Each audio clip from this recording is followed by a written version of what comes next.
Hi అండి, welcome back to happy recipes. నేను మీ స్వప్నని. ఈరోజు వీడియోలో దేవుడికి నైవేద్యంగా పెట్టాలి అంటే తక్కువ టైంలో ఈజీగా చేసుకునే అటుకులతో లడ్డు అండి. కృష్ణుడికైనా వినాయకుడికైనా ఎంతో ఇష్టమైన ఈ లడ్డూని చాలా తక్కువ టైంలో తక్కువ ఇంగ్రీడియంట్స్తో ఈజీగా చేసుకునే ఈ లడ్డు రెసిపీని ఈ వినాయక చవితికి కృష్ణాష్టమికి మీ ఇంట్లో తప్పకుండా దేవుడికి నైవేద్యంగా చేసి పెట్టండి. ఇంకెందుకండి ఆలస్యం, లేట్ చేయకుండా వీడియోలోకి వెళ్ళి చూసేయండి. మరి ముందుగా స్టవ్ పైన ఒక ప్యాన్ పెట్టుకొని అది వేడయ్యాక దాంట్లోకి ఒక టేబుల్ స్పూన్ నెయ్యి వేసుకోవాలి. నెయ్యితోనే చేసుకోవాలండి, టేస్ట్ చాలా బాగుంటుంది కాబట్టి హెల్దీ కూడా.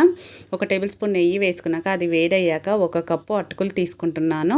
ఇక్కడ మరీ లావుగా ఉన్న అటుకులు కాదు, అలానే మరీ సన్నగా ఉన్నాయి కాదండి, మీడియంగా ఉన్న అటుకుల్ని తీసుకోవాలి. ఇలా అటుకులు వేసుకున్నాక లో ఫ్లేమ్లోనే అటుకులు కొంచెం క్రిస్పీగా కలర్ చేంజ్ అయ్యే వరకు ఫ్రై చేసుకోవాలి. లో టు మీడియం ఫ్లేమ్లో అడ్జస్ట్ చేసుకుంటూ మంచి కలర్లోకి వచ్చే వరకు ఒక 3 నిమిషాలన్నా పడుతుందండి. అలా ఫ్రై చేసుకోవాలి. చూడండి, ఇలా వీడియోలో చూపిస్తున్నట్టు కలుపుతూనే ఉండాలి, లేదంటే అటుకులు కిందికి ఉన్నాయి, మాడిపోయే ఛాన్స్ ఉంటుంది కాబట్టి కలుపుతూనే ఫ్రై చేసుకోవాలి. ఈ అటుకులు వేగడానికి కూడా ఎక్కువ టైం పట్టదండి, తొందరగానే వేగిపోతాయి. చూడండి, ఈ విధంగా అయ్యాక వీటిని ఇప్పుడు ఒక ప్లేట్లోకి తీసుకొని మళ్ళీ అదే ప్యాన్ని స్టవ్ పైన పెట్టుకొని దాంట్లోకి 2 టేబుల్ స్పూన్ల ఎండు కొబ్బరి వేసుకుంటున్నాను. మీరు ఈ ఎండు కొబ్బరి ప్లేస్లో పచ్చి కొబ్బరి అయినా వేసుకోవచ్చండి. ఎండు కొబ్బరిని 1 నిమిషం పాటు ఫ్రై చేసుకోవాలి. ఇలా ఫ్రై చేసుకొని ఇవి కూడా కొంచెం 1 నిమిషం వేగినాక వీటిని కూడా సేమ్ అటుకుల్లోకి వేసేసుకోవాలి. ఇవి కంప్లీట్గా చల్లారాలన్నమాట. చల్లారినాక మనము గ్రైండ్ చేసుకోవాలి. చూడండి, ఇక్కడ కంప్లీట్గా చల్లారిపోయింది. చల్లారినాక చూపిస్తున్నాను. ఇప్పుడు ఒక మిక్సర్ జార్ తీసుకొని దాంట్లోకి వేసేసుకోవాలి. మీ దగ్గర ఒకవేళ ఇలాచీ పౌడర్ కనుక లేకపోతే ఈ టైంలోనే 2 ఇలాచీలు కూడా వేసుకోవచ్చండి.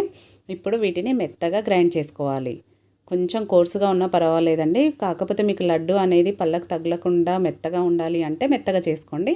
కొంచెం పలుకులుగా ఉంటేనే టేస్ట్ బాగుంటుంది. ఇలా చేసుకున్నాక ఇప్పుడు దీన్ని పక్కన పెట్టేసుకుందాము. పక్కన పెట్టుకొని స్టవ్ పైన మళ్ళీ ప్యాన్ పెట్టుకోవాలి. పెట్టుకొని దాంట్లోకి 1 కప్పు అటుకులు తీసుకున్నాం కాబట్టి 1/2 కప్పు బెల్లం తీసుకోవాలి. నేను ఇక్కడ బెల్లంతో చేస్తున్నాను హెల్దీగా. మీరు ఇదే ప్లేస్లో చక్కెరతో అయినా చేసుకోవచ్చు. 1/2 కప్పు బెల్లం వేసుకున్నాం కదా, ఇప్పుడు 1/4 కప్పు వాటర్ వేసుకొని బెల్లంని మీడియం ఫ్లేమ్లో పెట్టుకొని కంప్లీట్గా కరిగే వరకు కరిగించుకోవాలి. మనకి ఇక్కడ ఎలాంటి పాకం అవసరం లేదండి, జస్ట్ బెల్లం కరిగిపోయి 1 నిమిషం పాటు మరిగించుకుంటే సరిపోతుంది. చూడండి, బెల్లం కంప్లీట్గా కరిగిపోయిందిగా, 1 నిమిషం పాటు మీడియం ఫ్లేమ్లో మరిగించుకోవాలి. ఇలా మరిగించుకున్నాక ఒకసారి బాగా కలిపేసుకొని ఇప్పుడు రెడీ అయిపోయిందనమాట మనకు బెల్లం సిరప్. దీంట్లోకి మనం ఆల్రెడీ గ్రైండ్ చేసి పెట్టుకున్న అటుకుల పౌడర్ ఉంది కదా, అది వేసేసుకోవాలి. ఇలా వీడియోలో చూపిస్తున్నట్టు ఆ పౌడర్ మొత్తం వేసేసుకోవాలన్నమాట. ఇలా వేసుకొని ఎక్కడ ఉండలనేది లేకుండా ఇప్పుడు ఫ్లేమ్ని చిన్నగా పెట్టుకోవాలండి. లో ఫ్లేమ్లో పెట్టుకొని ఉండలనేది ఎక్కడ లేకుండా నీట్గా కలుపుకోవాలి. ఈ బెల్లం వాటర్ అటుకులు బాగా కలిసేలాగా కలుపుకోవాలి. ఇలా బాగా కలుపుకున్నాక ఇది ఈజీగా దగ్గర పడుతూనే ఉంటుందండి. మనం ఎక్కువ వేయలేదు కదా వాటర్ కూడా, కాబట్టి తొందరగానే దగ్గర పడుతుంది. అటుకులు కూడా తొందరగా మెత్తగా అయిపోతాయి కదా, కాబట్టి ఇలా తొందరగా దగ్గర పడుతున్నప్పుడే మనము ఈ విధంగా అయ్యాక ఇప్పుడు నెక్స్ట్ దీంట్లోకి నేను ఇక్కడ డ్రై ఫ్రూట్స్ని ఇలా చిన్నగా కట్ చేసుకున్నాను. బాదం, కాజు, పిస్తా వేసుకున్నాను. మీకు నచ్చినవి వేసుకోవచ్చండి. అలాగే 1 టేబుల్ స్పూన్ నెయ్యి కూడా వేసుకున్నాను. ఇలా నెయ్యి వేసుకోవడం వల్ల లాస్ట్లో టేస్ట్ కూడా చాలా బాగుంటుంది. మీ దగ్గర ఉంటే వేసుకోండి, లేదంటే స్కిప్ చేయొచ్చు. ఇలా కలుపుతూ లో ఫ్లేమ్లో ఉండగానే దగ్గర పడుతుంది కదా. ఈ విధంగా అయ్యాక చూడండి, ఇప్పుడు రెడీ అయిపోయింది మనకు. ఇలా కొంచెం గట్టి పడ్డాక ఇప్పుడు మనకు రెడీ అయిపోయిందిగా, స్టవ్ ఆఫ్ చేసేసుకోవాలి. స్టవ్ ఆఫ్ చేసేసుకొని ఇప్పుడు దీన్ని ఒక ప్లేట్లోకి వేసేసుకోవాలి. ఇలా ప్లేట్లోకి వేసుకున్నాక వెంటనే మనం లడ్డూలు చుట్టడానికి వేడిగా ఉంటుంది కాబట్టి ఇలా ప్లేట్లో వేసుకొని ఒక 2 నిమిషాల పాటు పక్కన పెట్టుకోవాలి. మరీ పూర్తిగా చల్లారొద్దండి, కొద్దిగా చల్లారితే సరిపోతుంది. మనము చెయ్యితో తాకేంత వేడిగా ఉంటే సరిపోతుందండి. అలా ఉన్నప్పుడు చెయ్యికి నెయ్యి కానీ నూనె కానీ అప్లై చేసుకొని ఇలా రౌండ్గా మనకు నచ్చిన సైజులో చేసుకోవచ్చు.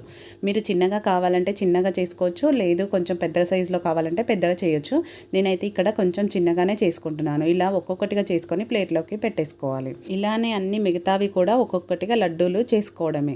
చాలా ఈజీగా వచ్చేస్తాయండి లడ్డూలు. రావనేది ఏమీ లేదు. మీకు ఒకవేళ ఇబ్బందిగా ఉంటే గనక కొంచెం నెయ్యిని అప్లై చేసుకోండి. నెయ్యి వేసుకొని కూడా చేసుకుంటే చాలా బాగుంటుంది.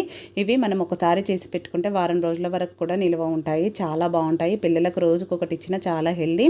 దేవుడికి నైవేద్యంగా పెట్టడానికి కూడా చాలా తక్కువ టైంలో హడావిడి లేకుండా ఈజీగా అయిపోయే లడ్డు. కృష్ణుడికి ఎంతో ఇష్టమైన ఈ లడ్డూను వినాయకుడికి, కృష్ణుడికి ఈ పండగలకి తప్పకుండా మీరు కూడా ఇంట్లో ట్రై చేయండి. ట్రై చేశాక మీకు ఎలా వచ్చిందనేది కూడా మీ ఫీడ్బ్యాక్ని పెట్టండి. అలాగే ఈ వీడియో మీకు నచ్చినట్టయితే లైక్ చేయడం మాత్రం అస్సలు మర్చిపోకండి. మీ ఫ్రెండ్స్ రిలేటివ్స్తో షేర్ చేసుకోండి. మరిన్ని టేస్టీ రెసిపీస్ కోసం మన ఛానల్ని సబ్స్క్రైబ్ చేసుకోవడం అస్సలు మర్చిపోకండి. Thank you for watching. మరో మంచి వీడియోతో మళ్ళీ మీట్ అవుదాం.